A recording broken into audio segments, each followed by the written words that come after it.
Welcome into the Daily Wolves podcast. I'm your host, Evan, and I'm here with my co-host, Andrew, today. We have a special guest we're bringing in the house. There's going to be Adam Mars over here. He covers for Denver, covers the Nuggets, covers the NBA. He's on the All City NBA podcast as well.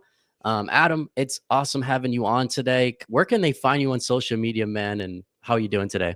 I'm doing good, man. Although my Nuggets lost in a blowout fashion to the Thunder last night. So, a little hangover from that. But I'm doing good. I'm doing good. Yeah, it's awesome. Obviously getting somebody in here to talk Minnesota Timberwolves basketball, just NBA talk and in general, man. We always like to hear an outside perspective on our team because sometimes I feel like it brings that different aspect to everything. Andrew, you're on too as well. How you doing today, man? Good, man. Just plugging through a little bit of strep throat, and here we are. Oh, rough. Yeah, not great when you use your voice for a job. That's so true. So, Adam, I guess first coming in here, the Timberwolves this year, we'll talk everything about Denver and Minnesota coming up, but they make a big move in the beginning of the year. It shocks the league. It probably shocked you, right?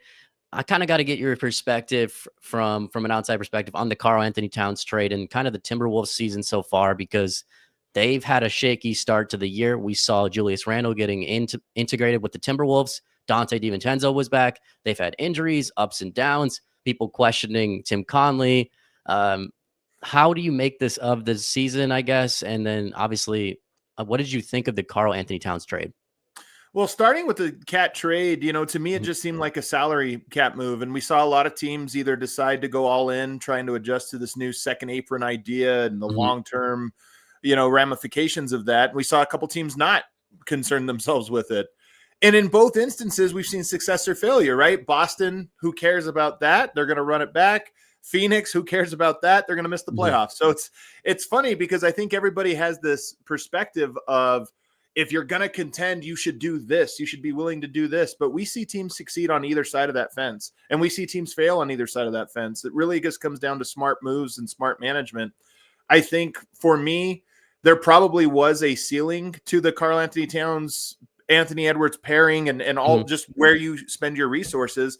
And that ceiling, by the way, was probably championship, but it was probably a very narrow window. It would have to really thread the needle to that. I think when you make a move like that, you get two players back, you get better depth. I hate Julius Randle. I'm going to be open about this. I shouldn't say I hate him. I don't really hate very many players in the NBA.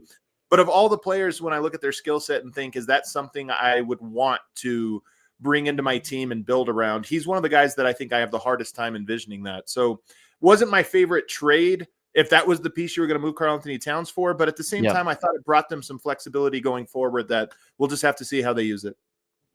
We talked about that before on our podcast. Speaking of that, Andrew, kind of how maybe the whole time Tim Conley was playing chess when everybody was playing checkers with the Julius Randle trade, the whole time maybe they were actually kind of taking that contract because it's going to be movable, because it will eventually be on an expiring, to use it to flip for another player.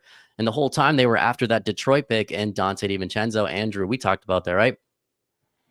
Yeah, I mean, kind of my take on that contract more than anything is just, it's a $30 million salary slot. Everyone in Minnesota has to be nice to him. He needs to opt in, because if he opts out, that money is gone. You lose it. So my perspective on it, kind of off rip, was, hey, we're just getting this salary to make a move in the future, which, whether that's pairing a Rob Randall first round pick for a different star player next to Ant, whether it's the off chance that all of a sudden this works out, which the Wolves are 10-0 in the last 10 Randall games before his injury. So it's better than it was. But my take on it has always kind of been just, it's for the money. They needed that chunk of money to come back in the deal so they could make another deal. Yeah, I think that's right. I think that's accurate. And by the way, there is something to these two big lineups. I mean, obviously Karl-Anthony Towns and Rudy Gobert, and then Naz Reid off the bench. That was already a weapon for the Wolves in previous years. And obviously it was a great matchup for Denver specifically. And we know Tim Conley's there. You got a coaching staff. Half the coaching staff comes from Denver. Like, that's a team that understands what gives Denver problems. I think with Julius Randle, it's a little bit different in terms of the Denver piece, but it might not be different in terms of you look at the teams you might have to go up against, including a Lakers team or a Thunder team. Randle is going to be too big for a lot of their power forwards. Mm-hmm. Now, I don't know that it has worked out in a way that if I were a Wolves fan, I'd feel confident, okay, our strength is going to mitigate our weaknesses against those teams. I don't know if it's worked out that way, but at least as a concept, I do think there is this swing towards why do we need to panic when teams go small? Can't we just bludgeon them? And Randle's a power forward. Was he 6'9", 6'10"? He's not like the tallest guy, but he is maybe the strongest player in the NBA. Like at 6'10", he is stronger than most 7-footers. You know, he is an absolute beast. So, you know, we'll see it play out in real time. I don't have the biggest confidence in it, but there is reasons to be confident in the Wolves as a whole. What do you think of? They still got Anthony Edwards. Exactly right. What do you make of? So Randall gets hurt this year, obviously with the injury. You know, you see a little bit of the clunkiness in the beginning of the year with Gobert and Randall and that fit. It looks kind of like they might have been finding their stride right before Julius Randle gets hurt. He comes back, or he's out, I should say. And then you see guys like Jaden McDaniels, guys like Naz Reid start to really, you know, evolve right in front of our eyes. How do you feel about Naz Reid from an outside perspective? Should he be that starter next to Randall? Should it be Gobert? What's kind of like that fit for you, Adam? I like Naz Reid a lot in the mold in the style that he plays. I don't know that I would change my starting or closing lineups with him. I do think you have closing flexibility based on what the game is calling for because he is a good player. I mean, he won. You know, there's a lot of time. The 20-point comeback in the fourth quarter of Game 7 last year, Naz Reid was at the heart of that. You know, so he is the type of player that can be that version. But if I was building my roster around, I think when you look at your core guys, you want consistency. You want some semblance of like, we know we can do these things and we can do them every single night. And then on some nights we get this out of it. Naz Reid to me represents a guy whose mold is probably a little bit of more of a on this night. Some nights we get this out of it, which is great. You need those types of players, but I don't necessarily think you would move your roster around to start him. That being said, he's a great option. And he obviously is a guy that can score a ton of points. I like the type of player he is. I just don't know that I would build my roster around that identity. How's Jaden McDaniels kind of impressed you this season? Because now you've seen him in the playoffs. Jaden's taken his game to a new level recently. Yeah. He's averaging about 18 points a game over these last handful of games. He's getting 8 rebounds as well, all NBA defense, as we know. He's starting to look like that number 2 that has that star upside. We're starting to see it. Me and Andrew have talked. His offensive game is starting to expand a bit. You're going to see him on Wednesday. What have you seen about Jaden McDaniels that excites you, I guess, about the future of him as a prospect in the NBA? Well, what's interesting about him, because I love Jaden McDaniels. I think he's an absolute beast, and he's another guy. He's the type of guy opposite of Naz Reid. He's a guy that I think you should be able to expect the same things out of. I mean, he's going to be a defensive lockdown guy. I think his shot is decent enough that, you know, you're not worried about it. And his off the dribble game is better than people realize because it's not the prettiest. It's not the smoothest. Like, he has effective moves that aren't always gorgeous, right? But he's so long. He's very confident. And so he can get to his spots and he can and find seams in the defense. What I find interesting about him, though, is that mold of player to me is one of the most interesting molds where he's probably good enough to be better than what he's used for, but not good enough to be what he wants to be. And you see a whole bunch of these players in the NBA, and the ones that seem to achieve the most are the ones who least grasp for it. And that's sort of a little bit of a paradox of sorts. Because I don't know that I would be trying to make him a number 2 option. I think he will naturally be that on some nights because of his talents. But when you try to make him that, it almost always comes at the sacrifice of something else. Andre Iguodala is maybe the greatest example of this in the last 15 years, where he was good and not quite good enough to be a number 1, probably good enough to be a number 2, but he thrived as a number 5 and sometimes number 3, 4, whatever. And to me, you know, Jeremy Grant would be the opposite direction of this, a guy who really wanted to be what I think Jaden McDaniels wants to be. And it's like, if you're grasping for that, you're probably always going to be on a little bit of a bad team. So I think the McDaniels paradox is that he's fully capable of being the second best player in a series that you win, a big series. But if you're aiming for him to be that, I think you're probably missing the mark with him. And to be honest with you, it's one of the toughest sells in the NBA, getting players to understand you can be that if you just try to be this, and that happens. And that's how I think of Jaden McDaniels. Okay, perfect. We're gonna move on right now to the Denver Nuggets season because obviously you guys have seen the Denver Nuggets this year. They're kind of surprising a lot of people in the NBA. I think a lot of people might have had them lower than where they are right now. Andrew, what impresses you the most about the Nuggets right now? Because we talk about the Joker, a guy who had that 30, 20, 20 game, an absolute animal, the guy that we both believe is the MVP, the best player in the league, regardless of SGA being in it. What do you think so far of the season, man? I mean, it's Jokic. Hmm. He has somehow gone up another level. I don't know if it's he took offense to Cat being the best big man 3-point shooter or what, but he went back home and now is shooting 42% from three this season. He still has an insane assist to turnover ratio. He still is just a rebounding machine. He can hit outlets. He can hit every pass on any night. He's Hmm. made Russell Westbrook good again. I mean, that's the story of the Nuggets to me, is that every year it seems like another piece of their original core is kind of getting chipped away at, whether it's KCP, Bruce Brown. They try and put a young guy in its place. And really what, at least from an outsider's perspective that watches them a little bit, is it ends up just being Jokic excelling to a new higher plane of Hmm. basketball, like existence, rather than these young guys stepping up to help him, which it's still working. I mean, like I say, they needed 3-point shooting. Now he's shooting 42% from three. He's just incredible. That's kind of my take on the whole Nugget season. I mean, how do you dislike the guy? We talked about it all the time. He's one of my favorite players in the NBA to watch just because he comes in, he just wants to play basketball. Then he wants to go hang out with his family. He wants to go back to Serbia and just, just be with the family and celebrate with the boys. And that's like every man's dream, just grilling, having, barbecue and having a couple beers and then going and playing basketball. It kind of seems like that's what Jokic is like. Adam, you're obviously up close. You've got to cover him for years. What are kind of some of your favorite memories of being able to Yeah. be up close to him, man?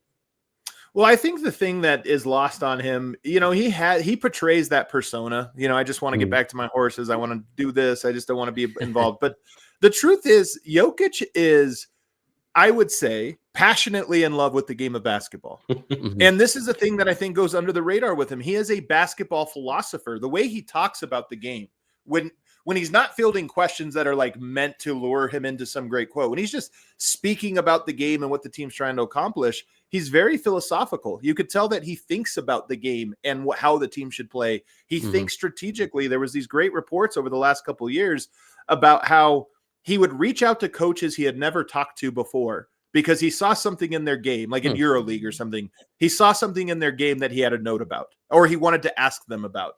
So he has this, happy-go-lucky. He's just a natural talent. He's not even thinking about it. He's thinking very deeply about the game, philosophically and strategically. And so that part of him, I always say, we've had this conversation for whatever reason. It's been a topic over the last couple of weeks. The Mhm. face of the NBA. Well, you can't be it unless you play the game. And I sit there and go, Yoke's so fascinating.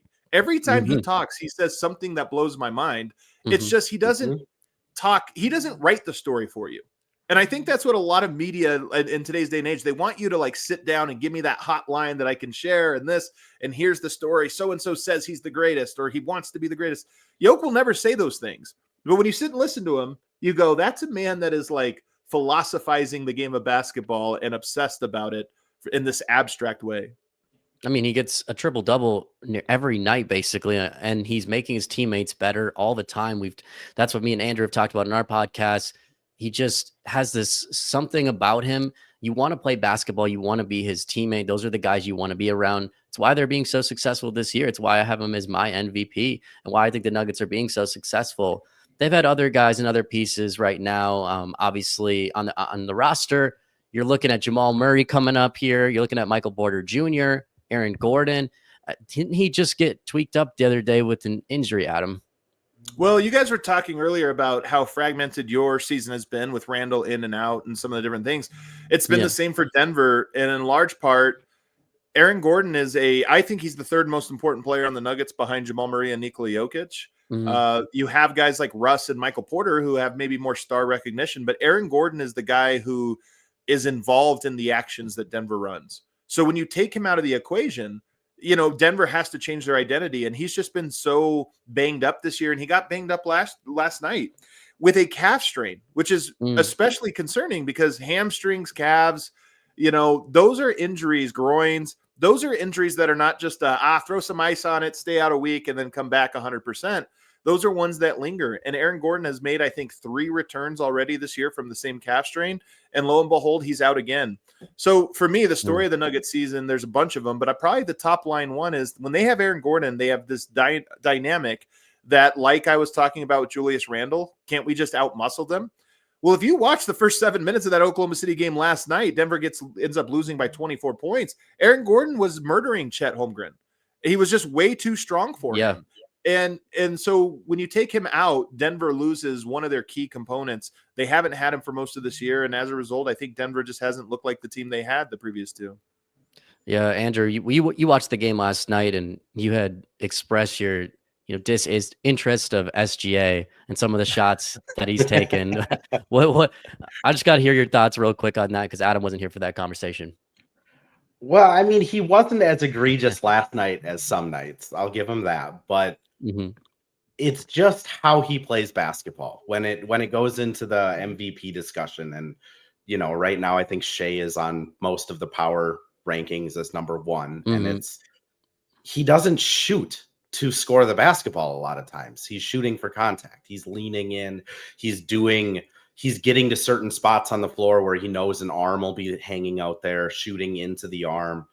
And it's just so frustrating to watch him. And especially the contrast between the Nuggets and the Thunder, where the Nuggets kind of run this beautiful game, space. Murray can get his shot off. Jokic is always looking, cutting to the rim.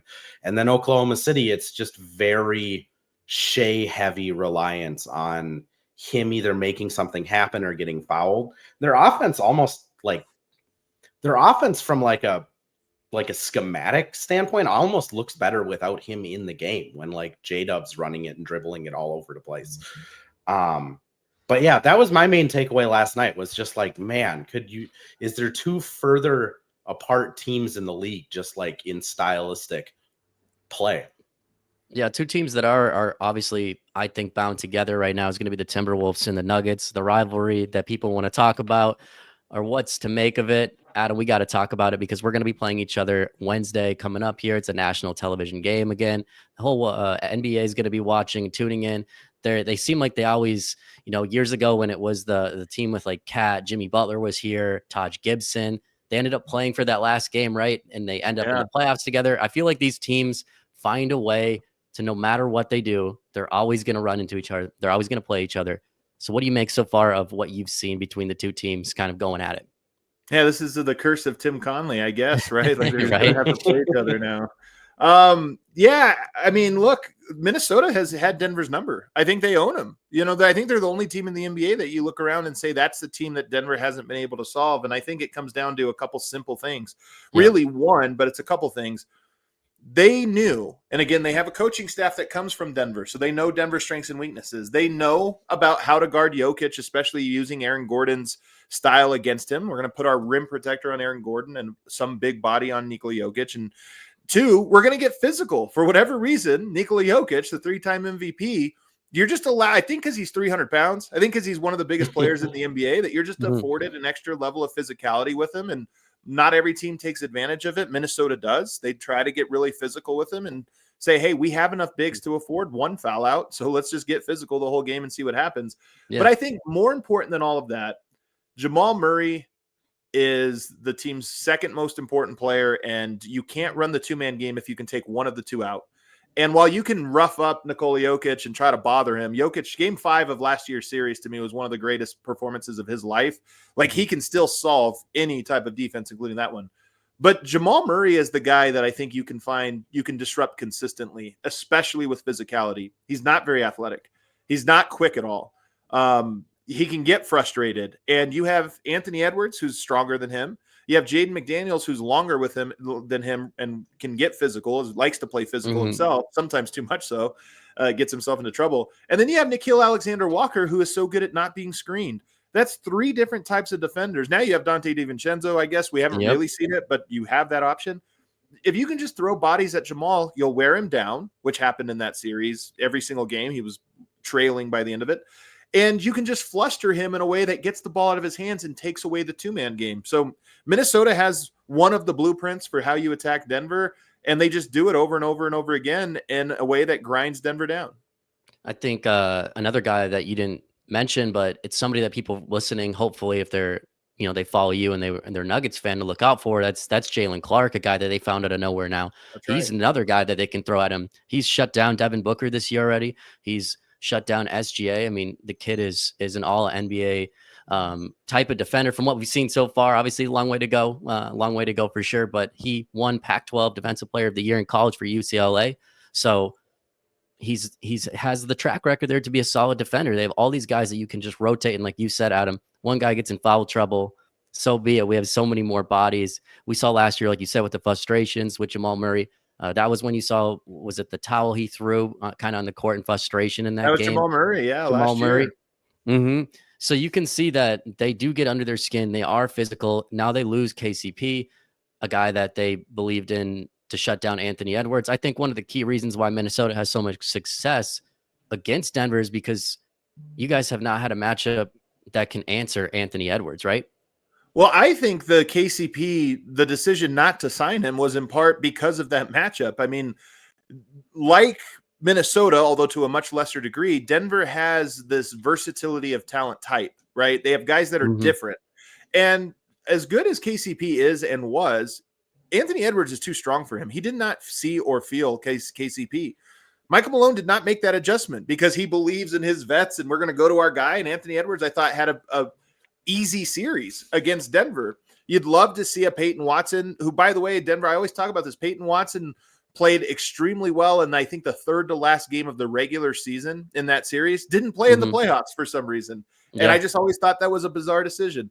You see Christian Brown, who is more built like Anthony Edwards. He's a stronger, thicker guy. I don't think any of these guys can guard Ant and shut him down. But KCP was getting cooked. It was clear that there was nothing there. There was no resistance. Michael Malone didn't make the adjustment, and I think that was part of why KCP didn't come back. If we sign him back, Malone's just going to play him again against guys that is too big for him. So I think that is a big, we'll see what happens this year with Denver. It is interesting that it's coming on Wednesday because Peyton Watson's just returning from injury and has not been playing a lot. And I think that Denver's going nowhere unless he plays a lot. And unfortunately, he's outside of Michael Malone's circle of trust. Is Peyton Watson kind of your best solution to Anthony Edwards? Because like you were saying in the playoffs, like they tried Aaron Gordon. He just blew by Aaron Gordon. They tried Michael Porter on a couple possessions, and I remember those being disasters. I mean, it was really until Ant hurt his hip in game 6 that he slowed down at all. And like what we've noticed, especially in watching him in Minnesota this year, is if it's a primetime game or against a team that he perceives as like a slight against him, he wakes up for those games. So by the way, Jamal Murray poked the bear last year in game 7. This is an untold story, for most people. Jamal Murray had a great first half, and he was trash talking as loud as he could to Anthony Edwards in that game. And it was one of those. And Jamal Murray, by the way, is also that guy, like he needs a little extra juice to get it going. Yeah. But, if you're going to do that and you're going to talk to somebody who also, wakes up when you do that, you better finish the job. And he definitely did not. Yeah, it's, I guess, just what would you do if you were Michael Malone? How would you slow it down? Would you just throw doubles at him? Would you try to just ISO him and let him score? Like, what would your thought be? Denver's problem is that they do not have two-way players. They have defensive options and they have offensive options, and they try to mix in a little bit of both, play a couple guys here, a couple guys there. I think when you have an Anthony Edwards and you have a Nikola Jokic, who I think is a very good positional defender, especially in playoffs, schematically, he executes at a high level, but he's not going to scare anyone. If they get downhill at him, he's not going to scare Anthony Edwards with a head of steam at the basket. So what you have to, in my opinion, do is surround him with athleticism and length. And that's why guys like Peyton Watson, Zeke Naji, these guys are important, in my opinion, to Denver, because you have to build in the ability to play those guys in certain matchups. And Denver hasn't done that. So instead, you're talking about, I don't think any of these guys are going to stop Anthony Edwards one-on-one. I do think some of them can slow him, from 100% to maybe 85%. Denver doesn't have a guy that's going to cut him in half. but you have to be able to use athleticism around the court to help out on those on his drives and to just show him a crowd. Peyton Watson's great at that. Zeke Najee's great at that. Julian Strother's horrible at that. Jamal Murray's not good at that. Like, so Denver has this mix of guys, and you have to find a combination that will work for him. Who's the like X factor for you going into Wednesday? It's Jamal, like you spoke before. Is that what you would say, or who do you think is going to be that X factor if Denver were to come out against Minnesota? I mean, it's hard to say Jamal's an X factor because I think he's just a factor, right? Jamal Murray has to play well, and I don't know if he will. So that one's big. Michael Porter, we didn't talk about the physicality, but Michael Porter to me is the guy who is equal, if not more susceptible to the physicality. And I think the Wolves, I saw a thing with Mike Nori one time where he was highlighting, coaches don't like to talk strategy, but he was talking strategy somewhat openly. And he was like, here's what they do. They've got Jokic who does this. You got Murray who does this and Porter who does this. And so we're going to try to take that away, take this way, and take this way. And with Porter, Jokic has everything. So you take one thing away, there's another thing. Murray has a handful of stuff. Michael Porter's the guy that I think has one or two cards to play. And if you take those away, if you know how to take those away and have the personnel to do it, I don't know that he has a whole bunch of secondary options. So for me, he's a big, because Denver doesn't have a ton of scoring, I would put him as an X factor as well. Yeah, it'll be interesting to see. Does Gordon play tomorrow, or do you think Gordon's he's out? I think he might be out for a bit. I mean, this is, like I said, the third time I believe this year he's gone out with that same calf strain. So for him to only miss 24 hours and come back to me would seem crazy. Or even 72 hours would seem crazy. So I would guess that he's going to miss a little bit of time. Well, hopefully he gets back soon because you guys will need it. It's obviously the West. We all know how the West is. It's an absolute bloodbath in the West. It's going to be crazy to see it coming down to the wire. Minnesota competing for obviously the 6th seed, maybe even the 5th seed now. You're seeing injuries come in like Amin Thompson getting announced. LeBron James is going out for a period of time. Dallas is struggling. Phoenix is trying to claw in. All these different Everybody's teams. bad. Yeah, exactly. It's fun to watch those a fan because anybody can win on any given night, and Jimmy Butler looks like he's making a big change for the Warriors, so good for them over there. But it'll be fun to see, Adam. It's been great having you on, man. We appreciate you hopping on with us, talking basketball as always, and hopefully we can have you on again sometime, man. Happy to do it, guys. Thanks so much. Yeah, appreciate it again. We have the socials up on there on the screen for you guys to see. For those listening, we're on Apple, we're on Spotify, the Daily Wolves Courtside. You can find us on TikTok, Instagram as well. And we'll look forward to the Wednesday game. We're post-game after every single Wolves game. But yeah, guys, until next time, go Wolves.